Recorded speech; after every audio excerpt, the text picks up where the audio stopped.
Jadi minggu lalu sudah saya bagikan materi tentang pengukuran aliran, ya. Jadi materi sebelumnya pengukuran aliran dengan menggunakan tabung Venturi, ya, atau Venturimeter, ya. Silakan dipelajari lagi, ya. Untuk minggu ini kita lanjutkan pembahasannya pengukuran aliran fluida dengan menggunakan tabung pitot, ya. Dengan menggunakan tabung pitot. Jadi seperti yang sudah kita singgung di materi sebelumnya. Jadi untuk pengukuran aliran itu ada 3 alat ukur yang digunakan. Jadi pengukuran aliran itu ada Venturi, ya, ada tabung pitot atau pitot tube, ya. Dan yang terakhir ada plat orifice. Nah, ini. Jadi ada 3 yang akan kita pelajari. Ya, Venturi sudah ini pada materi sebelumnya, ya, yang sudah saya bagikan. Kemudian tabung pitot ini akan kita pelajari minggu depan, kita pelajari plat orifice. Ya. Nih. Baik. Prinsip dari tabung pitot, ya, prinsip dari tabung pitot itu bisa dijelaskan bahwa prinsipnya tabung pitot itu mengkonversikan energi kinetik menjadi static pressure head, ya, atau tekanan head statis, ya. Statis artinya statis itu ya diam, ya diam. Nah, kemudian tabung pitot itu bentuknya seperti apa? Tabung pitot itu adalah pipa terbuka kecil, ya, di mana permukaannya bersentuhan langsung dengan aliran yang terdiri dari 2 pipa. Tabung pitot ini biasa digunakan untuk pengukuran kecepatan aliran fluida, khususnya untuk fluida gas, ya, yang banyak digunakan itu, ya. Jadi gambarnya seperti ini, ya, gambarnya seperti ini. Jadi peralatan tabung pitot itu terdiri dari pipa terbuka kecil, ya. Permukaannya berhubungan atau bersentuhan langsung dengan aliran fluida. Jadi di sini ada fluida yang mengalir, ya, ini. Kemudian pipanya ini 1, 2. Jadi ada 2 ujung pipa yang bersentuhan langsung dengan aliran fluida, ya. Ada tekanan statik, ya, tekanan statik dan tekanan total nanti, ya. Ini ada 2 tekanan. Nah, ini contoh tabung pitot yang menggunakan manometer, ya. Jadi selain dengan menggunakan manometer, tabung pitot juga bisa menggunakan alat ukur tekanan atau dial manometer, atau pokoknya dalam bentuk gauge, ya, dalam bentuk gauge, dial manometer. Jadi manometer yang ada penunjuknya, jadi dalam bentuk alat ukur tekanan, ya. Sama seperti Venturi kemarin. Jadi alat ukur tekanannya bisa menggunakan manometer ataupun dial manometer atau gauge, ya, alat ukur tekanan, ya. Jadi prinsip bentuk dari tabung pitot seperti ini, ya, seperti itu. Nah, static tube berfungsi untuk mengukur tekanan statis, ya, tekanan statis, tekanan yang tetap, ya, tekanan tetap. PS, pipa ini membuka secara tegak lurus. Nah, jadi ini yang di atas ini, ya. Jadi kalau dihubungkan seret, ini seret, nah berarti ini PS. Static pressure, ya, tekanan statis, ya. Kemudian yang ini adalah tekanan total.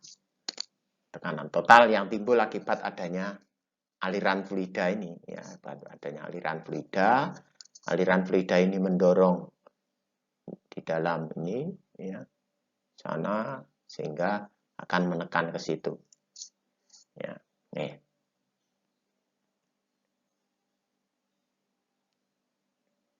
Nah, ini dimensi dari tabung pitot. Ya, dimensinya seperti itu. Jadi biasanya pipa impact atau stagnation tube, ya, yang mengukur tekanan total, jadi yang di ujung sini, ya, pipa ini, pipa yang ke sini, itu diameternya sama dengan 1/2D. Ya. Sedangkan pada ujung pitot terdapat lubang masukan. Ini diameternya ini. Ya. Ini dimensinya seperti itu. Itu gambaran dari tabung pitot. Ya, gambaran dari tabung pitot itu seperti itu. Ini banyak digunakan, yang paling banyak digunakan untuk mengukur kecepatan pesawat terbang. Ya, untuk mengukur pesawat terbang itu digunakan nih. Karena kalau di darat bisa digunakan apa? Alat ukur kecepatan, ya, speedometer bisa, ya. Mesin bisa digunakan odometer untuk pengukuran RPM macam-macam. Tapi kalau pesawat terbang ini menggunakan, biasanya yang banyak menggunakan bantuan tabung pitot, ya, yang dipasang di ujung depan pesawat, ya, di ujung depan pesawat. Nah, itu prinsip dari tabung pitot. Nah, kemudian bagaimana pengukuran kecepatan aliran dengan menggunakan tabung pitot atau pitot tube, ya, ini dalam bahasa Inggris, ya, pitot tube, ya, pitot tube, tabung pitot, ya. Jadi sama seperti Venturi, pengukuran kecepatan itu menggunakan prinsip Bernoulli, ya, menggunakan prinsip Bernoulli, ya.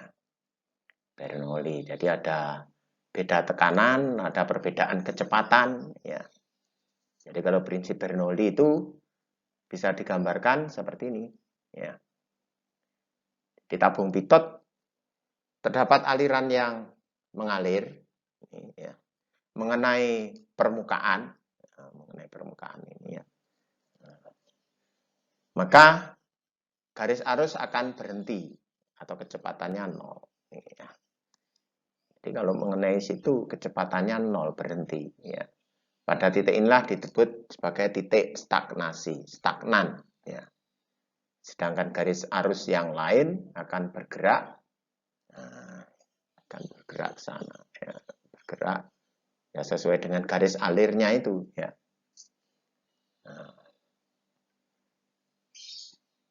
Tekanannya sama di semua titik. Titik inilah yang dinamakan sebagai titik statis, ya.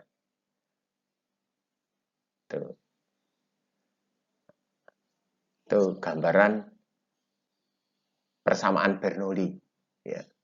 Jadi kalau di sini statis, diam, gitu. Yang di sini kecepatannya berubah, ya. Kecepatannya berubah, gitu. Nah, apabila pada titik 1, titik 1 ini, ya. Pada titik 1 terdapat kecepatan aliran V1 dan tekanan P1. Jadi di sini ini ada V1, ada P1, ya. Sedangkan di titik 2, ya, titik 2 ini ada P2, ya, V2. Maka kecepatan aliran fluida dapat dihitung dengan persamaan Bernoulli, ya. Karena V2-nya sama dengan 0, ya. Karena V2-nya sama dengan 0, kemudian posisi ini apa? Z1 sama dengan Z2, ya, ini. Maka dari persamaan Bernoulli ini, ya, P1 per rho G ditambah V1 kuadrat dibagi 2G plus Z1 sama dengan P2 dibagi rho G, ya, V2 kuadrat plus 2G per 2G plus Z2. Nah, karena V2 sama dengan 0 dan Z1 sama dengan Z2, jadi posisinya tadi mendatar, ya. Posisinya mendatar. maka persamaannya akan menjadi seperti itu. Ya. P1 dibagi rho kali G, ditambah V1 kuadrat, dibagi 2G sama dengan P2 dibagi rho kali G.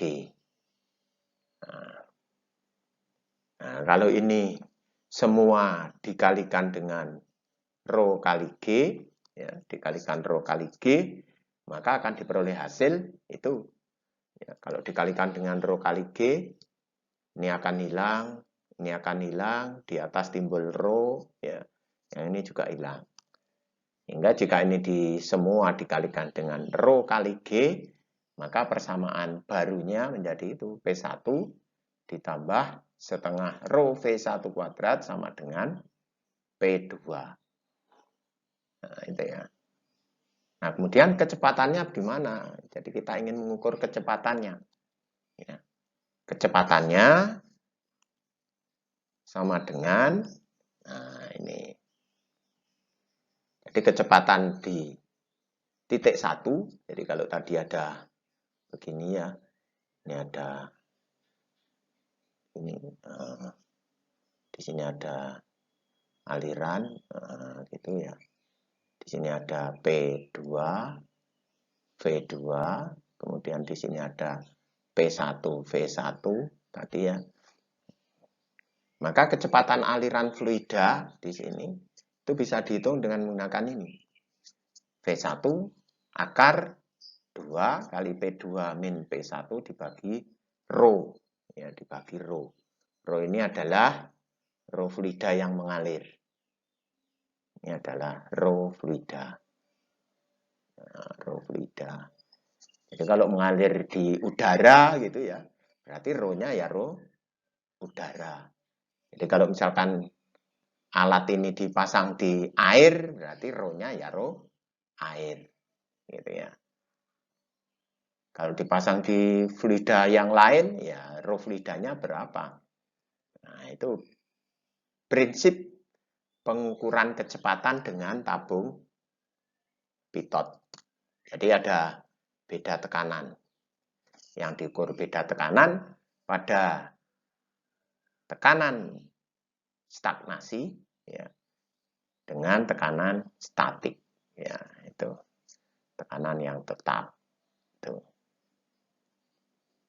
Ya, jadi prinsipnya ini kecepatan aliran fluidanya sama dengan akar 2P2 dikurangi P1 dibagi rho. Nah, itu. Jadi memang alatnya dipasang mendatar ya, biar lebih mudah menghitungnya. Ya, alatnya dipasang mendatar. Nah, itu. Itu prinsip pengukuran kecepatan dengan tabung pitot. Nah, selanjutnya kita bahas metode pengukuran. Nah, metode pengukurannya ada beberapa macam. Ya. Yang pertama, metode pengukuran dengan menggunakan satu titik.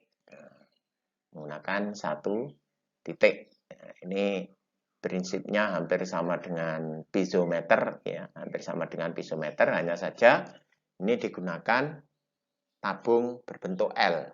Ya, tabung berbentuk L. Ya. Tabung berbentuk L. Nah, kalau piezometer itu kemarin digunakan untuk mengukur tekanan, aliran. Ya, tapi kalau yang menggunakan tabung L, ini digunakan untuk mengukur kecepatan aliran. Jadi ini ada saluran, ya, saluran tertutup, gitu ya, di mana ada fluida yang mengalir. Ya. Ada fluida mengalir, ini ada V1, P1, ya. Kemudian di ujung ini ada V2, P2. Tadi yang sudah kita bahas. Ada P2, V2. Jadi di sini ada P1, V1. Yang ini ada P2, V2. Nah, selama aliran, fluida mengalir ke sana ya. Selama fluida ini mengalir, maka kalau menyentuh atau menatap atau menghantam ujung L yang masuk ke dalam cairan yang menghantam ini ya, atau menumbuk ya, menumbuk ujung itu, maka fluida ini akan naik ya, fluida ini akan naik. Ya, fluidanya akan naik. Ini khusus untuk fluida cair ya, khusus untuk fluida cair. Nah, setelah mencapai ketinggian H, maka di titik 2 ini kecepatannya sama dengan 0. Nah, V2-nya sama dengan 0 ini. Ya, karena berhenti, tidak akan bergerak. Ya, tidak akan bergerak karena sudah mencapai ketinggian H. H ini konstan kalau sudah terdorong. Ya. Nah, jadi kondisinya seperti itu. Kemudian karena posisinya mendatar, ini Z1 sama dengan Z2. Z1 sama dengan Z2. Nah, ya, jadi seperti huruf L ini bentuknya. Ya. Ini simple pitot tube ya, mengukur kecepatan dengan satu titik. Ya. Nah, sehingga kecepatan aliran fluida itu sama dengan ini. Ya. Kecepatan aliran fluidanya sama dengan V1 sama dengan akar rho kali G kali H. Ya. V1 sama dengan akar rho kali akar 2 G kali H. Sorry. Akar 2 G kali H. Nah, ini kecepatan aliran fluida yang berada di dalam ini. Di dalam saluran. Ya, di dalam saluran. Ya. Nah, yang perlu diperhatikan, kalau G-nya digunakan 9,8 meter per sekon kuadrat, maka H-nya ini harus dalam satuan meter. Ya, harus dalam satuan meter. Ya. Nah, itu untuk menghitung kecepatan aliran. Nah, nanti bisa dicoba itu ya, bisa dicoba. Kalaupun tidak ada tabung, ini gunakan selang. Gunakan selang bisa. Ya, gunakan selang. Ya. Asalkan bisa terbaca H-nya. Nah, yang penting H-nya itu berapa? Kenaikan fluida pada tabung L.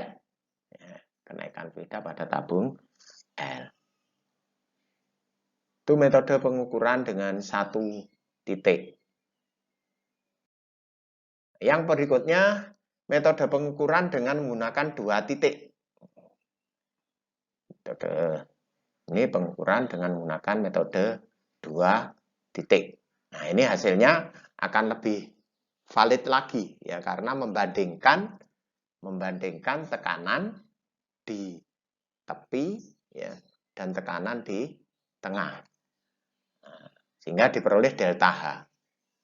Nah, delta H perbedaan permukaan cairan fluida pada dua tabung. Jadi yang pertama ini adalah tabung piezometer, yang ini tabung pitot. Nah, jadi yang pertama ini gunakan prinsip piezometer, yang ini prinsip pitot. Ya. Nah, kalau menggunakan dua titik seperti ini, tabung pitot dan manometer, itu kecepatannya sama dengan akar 2G delta H. Jadi delta H. Delta H itu H2 min H1. Jadi kalau ini misalkan diukur ini sebagai H2, kemudian yang di depan ini adalah H1, ya. Pengukuran yang pertama, kemudian ini pengukuran yang kedua, maka delta H itu adalah H2 dikurangi H1. Ya. Perbedaan permukaan pada tabung pitot dengan permukaan pada piezometer. Ya, pada piezometer.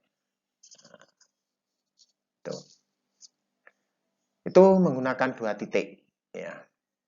Nah, kemudian ada tabung pitot dan dial manometer atau alat ukur. Ya, alat ukur. Nah, ini lebih mudah lagi kalau digunakan dial. Nah, ini dial manometer, jadi alat penunjuk beda tekanan, ya, alat penunjuk beda tekanan. Beda tekanan antara titik ini dan ini, ya. Nah, kalau digunakan seperti itu, maka kecepatan aliran di sini itu sama dengan akar 2 kali delta P. Nah, delta P itu ya perbedaan tekanan di antara titik ini dan 2, ya. Delta P itu P 2 min P1, ya. P2 min P1, ya. Nih. Nah, jadi perbedaan tekanan digunakan dial manometer. Jadi pengukuran dengan menggunakan tabung pitot itu ini, ya, tabung berbentuk L, ya, tabung berbentuk L. Nah, jika digunakan 2 titik, ini ada 2, ada ini dan pitot dan piezometer, atau menggunakan pitot dan dial manometer. Ya. Tuh, ini rumus untuk menghitung kecepatan aliran fluidanya. Ya. Ada akar 2G delta H yang di bawah jika menggunakan dial itu V1 sama dengan akar 2 kali delta P dibagi rho. Nah, ini ditunjukkan oleh ini, ya. P2 min P1 delta H itu ditunjukkan oleh dial ini. Berapa penunjukannya? Ya, perbedaan tekanannya. Itu metode pengukuran 2 titik.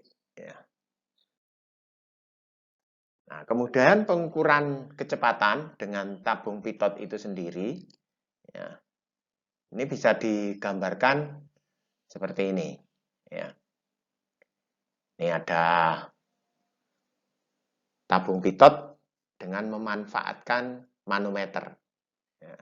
Dengan memanfaatkan manometer, ini sebetulnya prinsipnya hampir sama dengan yang venturimeter, ya. Memanfaatkan beda tekanan yang ditunjukkan oleh perbedaan ketinggian permukaan manometer, ya, permukaan manometer. Nah, itu prinsipnya seperti itu. Jadi ada aliran, ini yang ingin kita hitung adalah kecepatan aliran ini, kecepatan aliran udaranya. Kecepatan aliran udaranya berapa? Ya.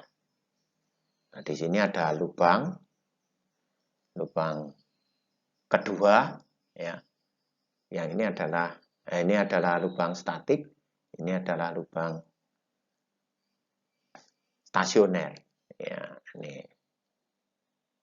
tuh. Jadi ada 2 lubang, 1, 2. Nih. Kemudian di sini juga ada lubang juga, bisa digunakan untuk mengukur statiknya. Nah, kalau tekanan di ujung ini besar, maka otomatis fluida manometer ini akan bergeser, ya, karena tekanan di sebelah kiri, di sebelah ini, ya, lebih besar, ya, lebih besar karena mendapat tekanan yang terus-menerus ini dari gerakan tabung pitot, ya. Nah, kecepatan di sini, kecepatan fluida yang menumbuk, bisa dihitung dengan menggunakan rumus ini. Nah, dengan menggunakan rumus itu. Akar 2G kali H. H itu adalah ini, perbedaan ketinggian permukaan manometer. Ya. Dikalikan rho manometer dibagi rho fluida. Ini rho fluida ini. Ini adalah rho fluida. Rho fluida yang mengalir. Ya. Nah, ini bisa juga dituliskan menjadi seperti ini. V sama dengan akar 2G H. Nah, gini bisa. Rho manometer dibagi rho fluida dikurangi 1. Itu juga bisa dituliskan menjadi persamaan seperti itu. Ya. Nih. Nah, jadi rho F ini adalah fluida yang mengalir. Ya, fluida yang mengalir, di mana tabung pitot itu berada. Kalau dimasukkan dalam cairan berarti ya rho cairan. Kalau ditempatkan di udara untuk mengukur kecepatan aliran udara misalkan, ya berarti rho-nya rho udara. Ya. Nih. Nah, jadi bisa digunakan ini atau yang bawah, silakan. Kecepatan aliran dengan menggunakan tabung pitot dan manometer U, ya, dan manometer U. Ya. Nih.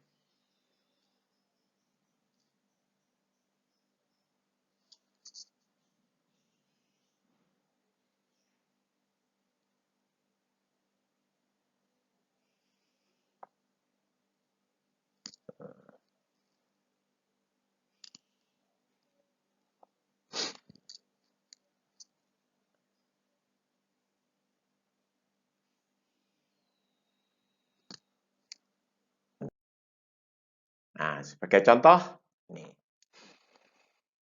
Sebagai contoh ini ada tabung pitot ya yang terpasang pada saluran fluida. Jadi, ini ada tabung pitot ya. Nah, kemudian ini ada piezometer. Ya. Ini ada aliran fluidanya di sana. Nah, ini aliran fluidanya. Jadi pada gambar tersebut atau pada sistem tersebut itu diketahui koefisien pengaliran atau CD. CD-nya, koefisien discharge-nya, koefisien pengalirannya adalah 0,98. Digunakan untuk mengukur kecepatan air. Ya, untuk mengukur kecepatan air pada pipa. Ya, pada pipa. Head tekanan stagnasinya, nih, stagnasi atau total ya, head tekanan totalnya 5,67 dan tekanan statik nih. Nah, nih, jadi statik itu yang nih ya, yang stagnan ya, stagnan tetap ya, yang tetap. Nah, hitung berapa kecepatan aliran. Nah, kecepatan alirannya berapa? Ya, kecepatan alirannya berapa? Jadi kalau kita lihat dari soal tersebut, itu CD-nya sama dengan 0,98 ya. H1-nya 4,72 ya, H2-nya 5,67. 5,67. Nah, V-nya berapa? Ini V aktual ya yang ditanyakan. V aktual. V aktualnya berapa? Karena V itu ada kecepatan, itu ada kecepatan teoritis ya. Dan ada kecepatan aktual. Nah, ini Anda baca-baca lagi yang materi sudah kita berikan terkait dengan koefisien pengaliran. Ya. Terkait dengan koefisien pengaliran.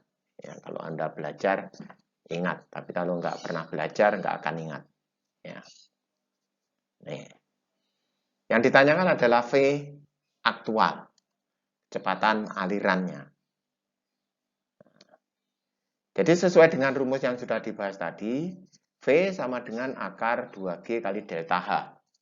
Nah, V sama dengan akar 2 kali G kali delta H. Nah, kebetulan ini hanya satuannya sudah meter. Ya, hanya satuannya sudah meter. Nah, V ini adalah V teoritis. Nah, ini adalah V teoritis. V teori. Bukan V aktual. rumus ini adalah rumus teoritis. V teoritis, ya, kecepatan teoritis. Yang ingin ditanyakan kecepatan aktual. Nah, jadi kecepatan teoritisnya V sama dengan akar 2G kali delta H. Atau V teoritis sama dengan V1 sama dengan akar 2G H2 dikurangi H1. Nah, delta H ini adalah H2 dikurangi H1. Ya. Sama dengan 2 dikalikan 9,81 dikalikan 5,67 dikurangi 4,72. Nah, ini delta H-nya ini. Delta H-nya 5,67 dikurangi 4,72. Nah, dari situ diperoleh rumus baru untuk kecepatan aktual itu sama dengan CD, ya ini CD ya, sorry. CD koefisien pengaliran dikalikan V teoritis. Ya. Jadi V aktual itu sama dengan CD kali V teoritis. Ya. CD-nya 0,98, V teoritisnya ya ini dihitung berapa hasilnya. Ya, berapa hasilnya? Coba silakan dihitung 2,981 kali 5,67 dikurangi 4,72. Berapa itu hasilnya? Nih. Jadi V teoritisnya ini berapa hasilnya? Nanti kita gunakan untuk menghitung V aktual ini.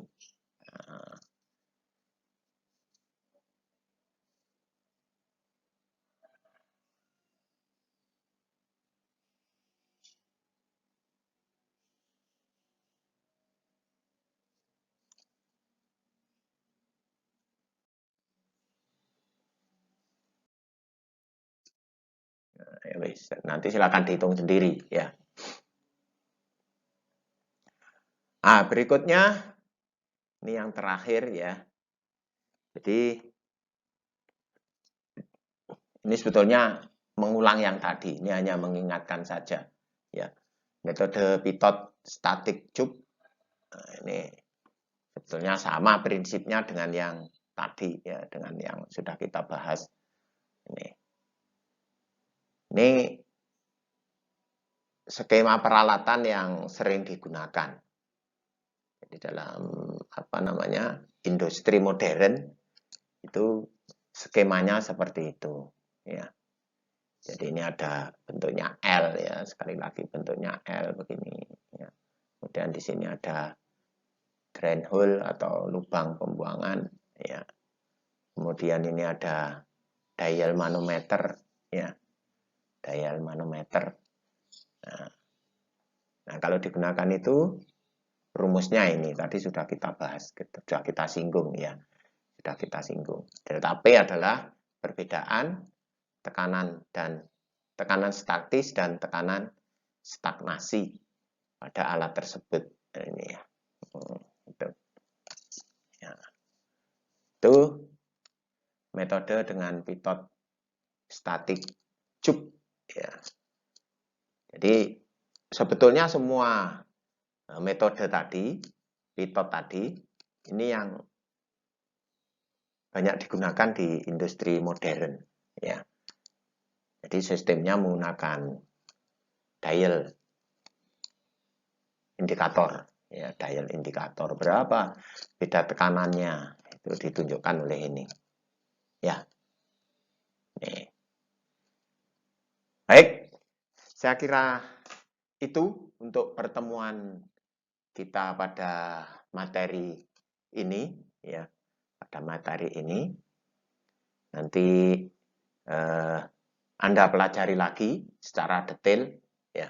Secara detail pada prinsipnya rumusnya adalah rumus sederhana. Ya, rumusnya adalah rumus sederhana berkaitan dengan hukum Bernoulli. Ya, berkaitan dengan hukum Bernoulli.